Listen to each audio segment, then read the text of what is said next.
தேவனுடைய பரிசுத்த நாமத்திற்கு மகிமை உண்டாவதாக.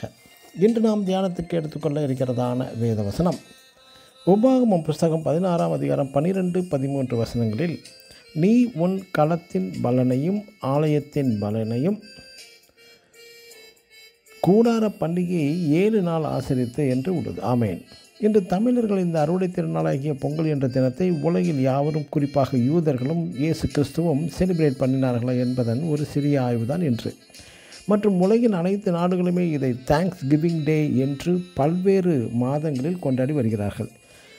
கொரியா இந்த நாளை சுசோக் என்ற தினத்தையும், ஜப்பான் இந்த நாளை டொரினோக்கி என்றும், சைனா இந்த நாளை ஆகஸ்டில் மூன் ஃபெஸ்டிவல் என்றும், வியட்நாமில் டெட் ட்ராங் தூ என்றும், அமெரிக்கா கனடாவில் தேங்க்ஸ் கிவிங் டே என்று நவம்பர் 4ஆம் தேதியிலும், இங்கிலாந்தில் தேங்க்ஸ் கிவிங் டே என்று செப்டம்பர் 22-23 நாட்களிலும், ஸ்ரீலங்கா மற்றும் தமிழ்நாடுகளில் thanks giving to Sun God, அதாவது வயலில் விளைந்த முதற் பலனை சூரியனுக்கு படைத்து பொங்கல் கொண்டாடி மகிழ்ந்து வருகிறார்கள். மற்றும் இந்தியாவின் பல மாநிலங்களில்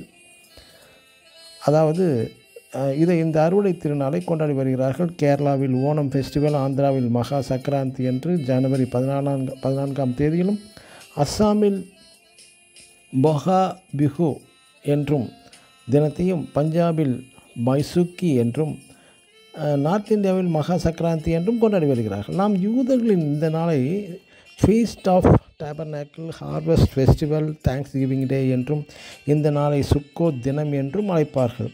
அதாவது இஸ்ரேலர்களின் எகிப்தின் அடிமைத்தனத்திலிருந்து விடுதலை பெற்று 40 வருடாந்திர கூடார வாழ்க்கை வசித்து வந்த நாட்களை நினைவு கூர்ந்து இன்றும் இதை 7 நாட்களில் மட்டும் தங்கள் வீடுகளில் சொகுசு வாழ்க்கையை விட்டு ஜனங்கள் வெளியே கூடாரம் போட்டு கூடாரத்தில் படுத்திருப்பார்கள். இது எபிரேய மாதம் திஸ்ரி.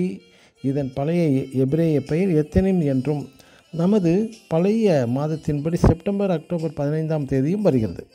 யாத்ராகமம் 22ஆம் அதிகாரம் 16ஆம் வசனத்தில், உன் வயலில் விளைந்த உன் முதற் பலன்களை அறுப்பு கால பண்டிகை, தி ஃபீஸ்ட் ஆஃப் ஹார்வெஸ்ட் என்றும் அழைப்பார்கள். குறிப்பாக இந்த 7 நாட்களில் மோசே எழுதின சட்டம் வாசிக்கப்படுகிறது. இந்த நாளில் ரோஸ் அசனா என்று காட் கிரியேட்டிங் தி யூனிவர்ஸையும் நினைத்து துதிப்பார்களாம். ஆம், இந்த விசேஷமான கூடார பண்டிகையின் போது நம் உலக இரட்சகராக இயேசு கிறிஸ்துவும் கடைசியாக தேவாலயத்தில் உபதேசம் செய்ததாக யோவான் எழுதின சுவிசேஷம் 7ஆம் அதிகாரம் 2-14 வசனங்களில் நாம் வாசித்து அறியலாம். ஆமேன். God bless you.